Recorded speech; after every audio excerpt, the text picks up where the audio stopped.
conversation yẹn tí mo bá Barrister sọ̀rọ̀ Barrister láti máa sọ fún mi wípé wọ́n fẹ́ fi space setup ni wọ́n fi ṣe fún Muyideen ẹ cut bí ba ẹ cut ẹ. Do you understand?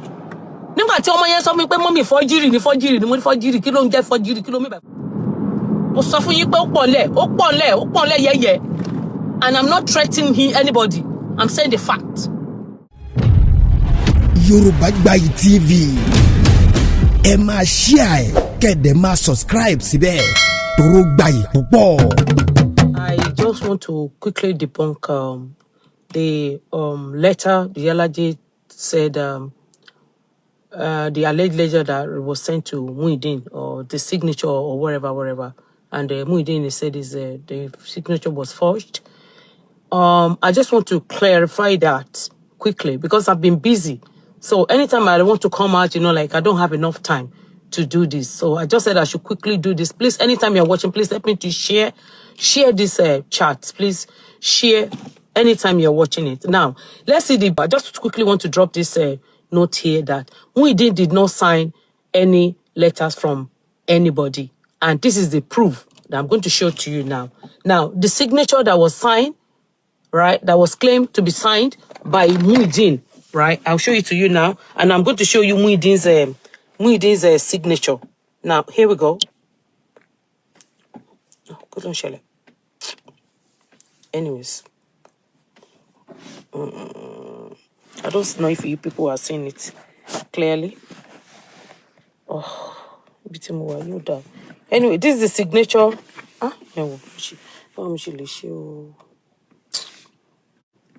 Fair enough. This is the signature that was signed, right? This is the signature that was signed, that is on the letter. You see? That's the signature. Now, I'm going to show you the signature. I'm going to show you Muyideen's signature now. His handwriting. And I want you people to compare the two. I want you to compare both the handwriting, right? I want you to compare the handwriting. Lórí social media yìí ànígbà kẹ́ dórí waru. Now, here is Muyideen. Ẹ má bínú.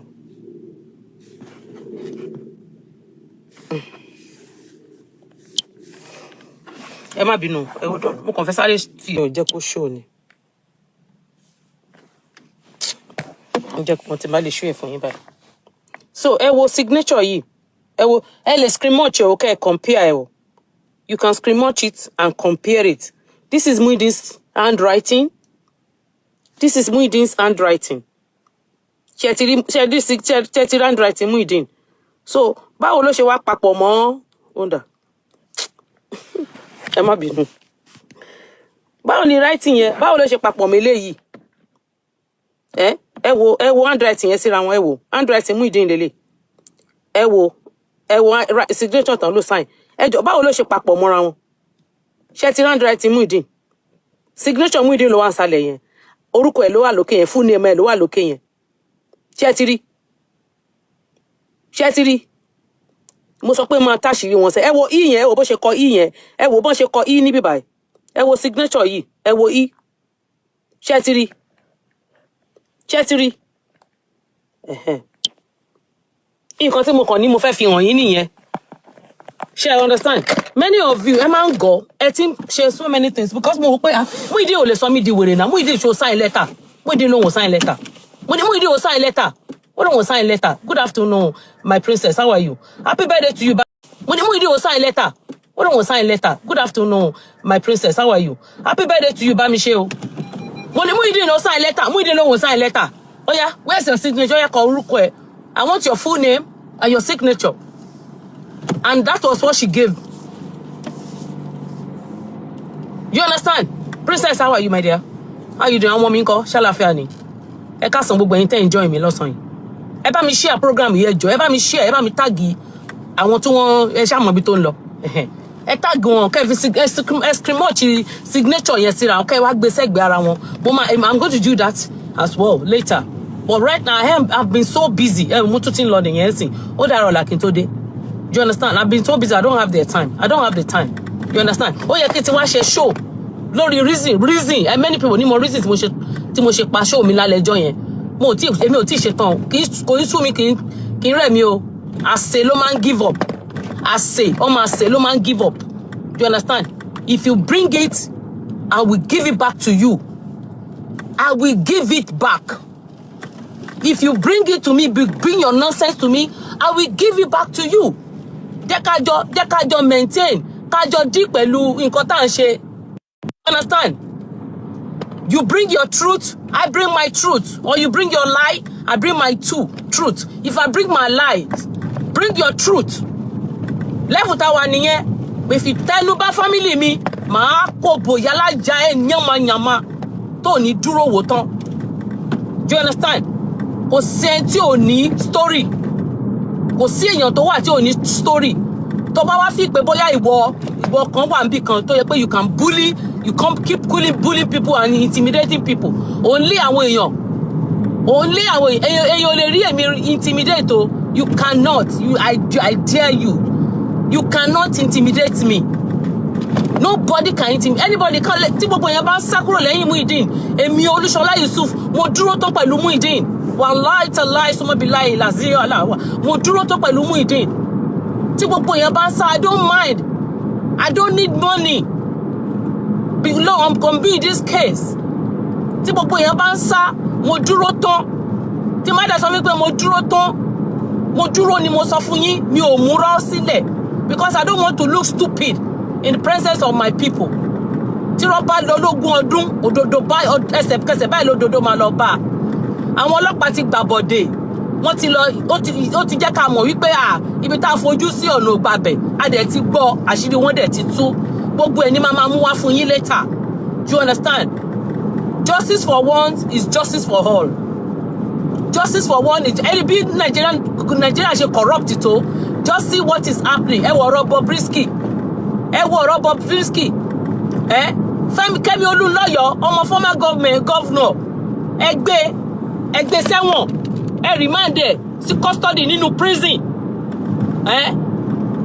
Ṣeun Kuti remand sínú prison and so many other people fún wọn ní VIP wá gbé ọmọ adófùrọ̀ kan ẹ wá fún ní power that is our society that is Nigeria for you Falana tó compromise pẹ̀lú ọ̀rọ̀ kí lórúkọ Oromoni what is the outcome of Oromoni case ṣebí Fẹ́mi Falana ló handle ẹ̀ kí ló ṣẹlẹ̀ kí ni nǹkan tí Fẹ́mi Falana ṣe Fẹ́mi Falana ti ba ẹwọ ọ̀rọ̀ Wùmí sí ọ̀rọ̀ mọdra kí ni Fẹ́mi Falana ṣe ọ̀rọ̀ tí kí ló porúkọ ẹ̀ tó ṣe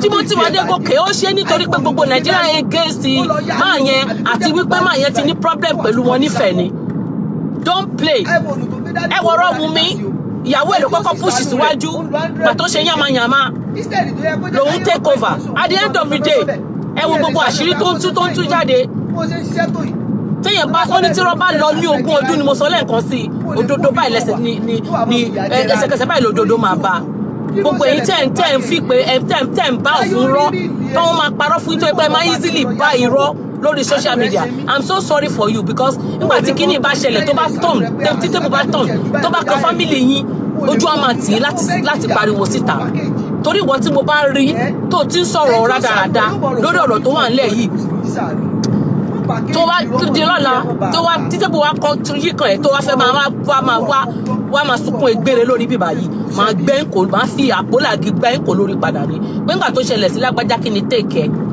ṣọ́yìn tí mo bá Barrister sọ̀rọ̀ Barrister láti máa sọ fún mi wípé wọ́n fẹ́ fi pé set up ni wọ́n fi ṣe fún Muyideen ẹ̀kọ́ ti bíbá ẹ̀kọ́ ti ẹ̀ dáadáa pé set up òun ni wípé the court we believe the clerk tó mú lẹ́tà yẹn lọ wípé lóòótọ́ ẹni tí wọ́n lọ bá pọ́ sign ẹ̀ but the handwriting or the signature does not tally do you understand nígbà tí ọmọ yẹn sọ mi pé mọ́mì fọ́jírì ni mo ní fọ́jírì kí ló ń jẹ́ fọ́jírì kí ló mí bá fọ́jírì ṣé wọ́n mú lẹ́tà wá fún ẹni ṣé possible káwọn eléyìí kán lọ sign letter on your behalf ó ní wọn ò mú lẹ́tà wá fún òun mo ní wọn ò mú lẹ́tà wá fún ẹ báwo mo ṣe ní kó yá kọ fún ní ẹ̀mẹ́ kọ orúkọ ẹ kó kọ́ ní capital letter kó dẹ̀ sign signature sábẹ́ mo dẹ̀ wá wò mú agbè síra wọn kí ni yóò jọra wọn náà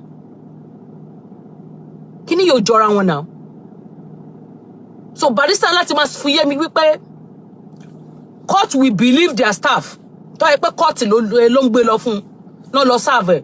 Wípé they will believe their staff more than Muyideen, which means pé wọ́n máa wá lọ arrest Muyideen. Wọ́n ní believe, wọ́n máa believe àwọn ẹni tí wọ́n ránṣẹ́. We arrest ẹni tí ránṣẹ́ òdodo wọ́n débi tẹ́ rán lọ. I think you people are getting me now. So they want just to make sure pé wọ́n arrest Muyideen because they want him to confess to the truth, to their lies. Wọ́n fẹ́ kó confess kó wá máa parọ́ mọ́ rẹ̀ yìí pé n tó ṣẹlẹ̀ n tó ń rí òrí bẹ́ẹ̀ mọ́. That's their plan. That is their plan. Bashiri wọn ti tú because mi mọ́lísì tó ṣe fẹ́ máa fìyà jẹ boy yẹn lórí kíni. Why tẹ́ ṣe fẹ́ máa fìyà jẹ? Èèyàn ló ń rí nǹkan, èyí sọ pé kó wá sọ pé òun ò rí. Nítorí rí yẹn, and that is the genesis of the problem. And you've forgotten that the moment you pick Muyideen up, then you start another problem for Demola. Mo sọ fún yín, mo ṣe pé mo ń dí àyín pé kẹ́ pick Muyideen up. Arrest Muyideen kẹ́ wá wo nǹkan tó bá ṣẹlẹ̀. That is going to be the beginning of the problem for Muyideen, fún Demola. Wallahi. This is not a threat. Back off whoever that is after Muyideen. Back off. If you don't want Demola in the mud, back off Muyideen. Or else Demola is going to be in a serious mud. It's going to be in the mud.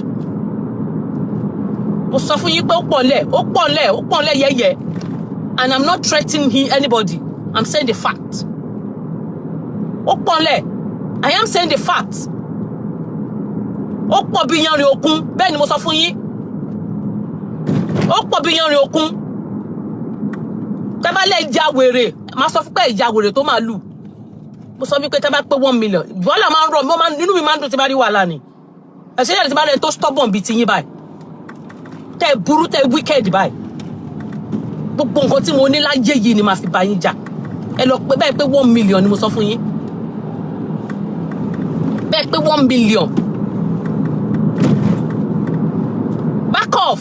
Ẹyẹ ṣiṣẹ́ ibi nílà ni wọ́n. Ẹyẹ fi ayé ni àwọn mẹ̀kúnnù. Ẹyẹ fi ayé ni wọ́n lára. Ẹyẹ oppress wọn. Ó ti pọ̀ jù. You oppressors. Ọlọ́run máa dojú tí wọ́n máa dojú yín bolẹ̀. Ọlọ́run máa dojú gbogbo yín bolẹ̀.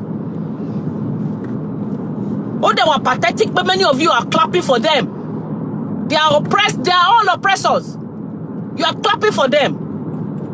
Nítorí tó bá kàn yín, tó bá kàn family yín, Ọlọ́run jẹ́ kí n rẹ́nu yín ta kẹ́ pariwo síta. Kó wá jẹ́ níwọ̀ tí mo mọ̀. Màá gbági mẹ́ lórí padà síbi tó ti ń bọ̀ ni. Màá nígbà tó ṣẹlẹ̀ sí lágbájá tá à ń sọ̀rọ̀. Ṣé bẹ́ẹ̀ lẹ́nu wá rùn ni? Ẹni ká gbẹnu sọ ẹni fẹ́ mú wálẹ̀ ni. Ẹni tó bá fẹ́ wálẹ̀ kó tètè jábọ́ sí kànga.